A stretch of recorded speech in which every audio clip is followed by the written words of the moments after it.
സംസ്ഥാന കലോത്സവത്തിൽ നിന്ന് നേരെ ഔസേപ്പച്ചന്റെ സ്റ്റുഡിയോയിലേക്ക് ഒരു സിനിമാ ഗാനം ആലപിക്കാൻ പോകുന്നു. എങ്ങനെയുണ്ട് ആർട്ടിസ്റ്റ്? ദേവദൂതർ പാടി സ്നേഹദൂതർ പാടി ഈ ഒലിവിൻ പൂക്കൾ ചൂടിയാടും നിലാവിൽ ഇന്നു നിന്റെ പാട്ടു തേടി കൂട്ടു തേടിയാരോ മണ്ണു നിന്റെ വീണയിൽ നിൻ പാളികളിൽ തൊട്ടു ആടുമയ്ക്കാൻ കൂടി വരാം പൈക്കളുമായി പാടി വരാം കാതിയാരോ ചൊല്ലി ദേവദൂതർ പാടി സ്നേഹദൂതർ പാടി ഈ ഒലിവിൻ പൂക്കൾ ചൂടിയാടും നിലാവിൽ. അപ്പൊ ഇന്ന് നമ്മുടെ കൂടെ ഉള്ളത് ആർട്ടിസ്റ്റിലെ നായകനാണ് നയൻസായി. നയൻസായി, എങ്ങനെയാണ് ആ ഒരു ഭാഗ്യം ലഭിച്ചത്? സംസ്ഥാന കലോത്സവം പങ്കെടുക്കാൻ തൃശ്ശൂർ പോയി പാടി ശേഷം മീഡിയക്കാർ പറഞ്ഞു നന്നായി പാടിയൊരു കുട്ടീനെ അവസരിച്ച് സാറിന്റെ സ്റ്റുഡിയോയിലേക്ക് കൊണ്ടുപോകുന്നു പറഞ്ഞു. അവിടുന്ന് എനിക്ക് ആ ഒരു ഭാഗ്യം കിട്ടി. സാറിന്റെ സ്റ്റുഡിയോ പോയി സാറിന് അവിടുന്ന് പറഞ്ഞു നിങ്ങളിങ്ങനൊരു എൻ്റെ സിനിമയിൽ പുതിയ പാട്ടിന് ചെറിയൊരു ഭാഗം പഠിപ്പിക്കാണെന്ന് പറഞ്ഞു.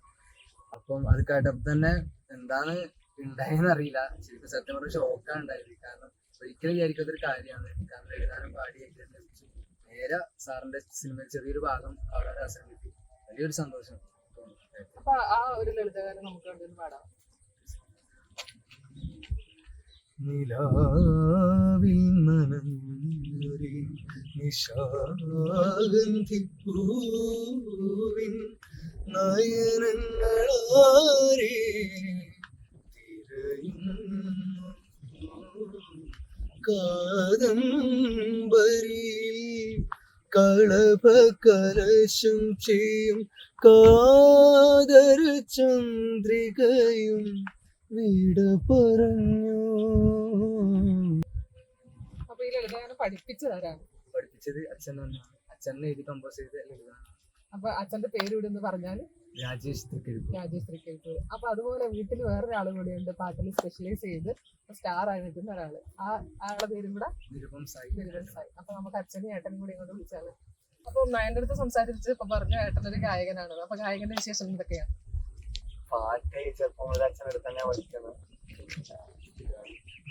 സാറിന്റെ ഒരു സോങ്ങിന്റെ കുറച്ച് ഭാഗം പാടാൻ പറ്റി പറയുമ്പോൾ എന്നെ സംബന്ധിച്ചിടത്തോളം വലിയൊരു കാര്യമാണ്. കാരണം ഞാൻ ചെറുപ്പം മുതലേ ഇങ്ങനെ ഒരുപാട് നല്ല നല്ല കഷ്ടപ്പെട്ടാണ് ഇപ്പോൾ സീക്കാരുടെ ശരിക്കും റിയാലിറ്റി ഷോയിലെത്തിയത്.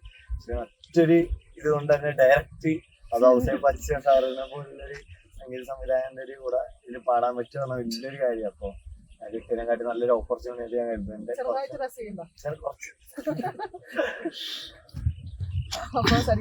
ശേഷം ഇനിയിപ്പോ എന്റെ പഠിത്തത്തിന്റെ ഇതിലേക്ക് പോയിട്ടുണ്ട്. അത് കുറച്ച് നാള് കഴിഞ്ഞ് പിന്നെ അടുത്ത ഇതിലേക്ക് മുന്നോട്ട് പോകാനാണ്. അപ്പൊ നയന്റെയും തീരുമാനം തന്നെയാണോ? മ്യൂസിക് കോളേജിൽ പോകാൻ വേണ്ടിയിട്ടാണ്.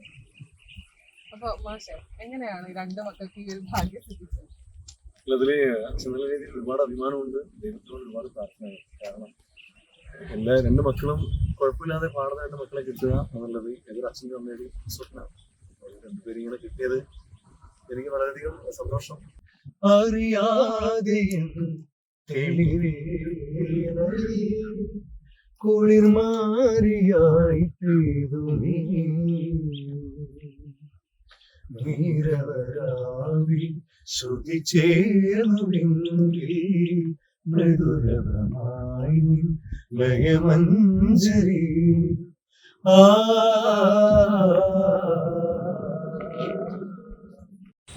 തുടർച്ചയായി 4 വർഷം സംസ്ഥാന കലോത്സവത്തിൽ ശാസ്ത്രീയ സംഗീതത്തിനും ലളിതഗാനത്തിനും ഫസ്റ്റ് എ ഗ്രേഡ് ലഭിച്ച കുട്ടിയാണ് നയൻസായി.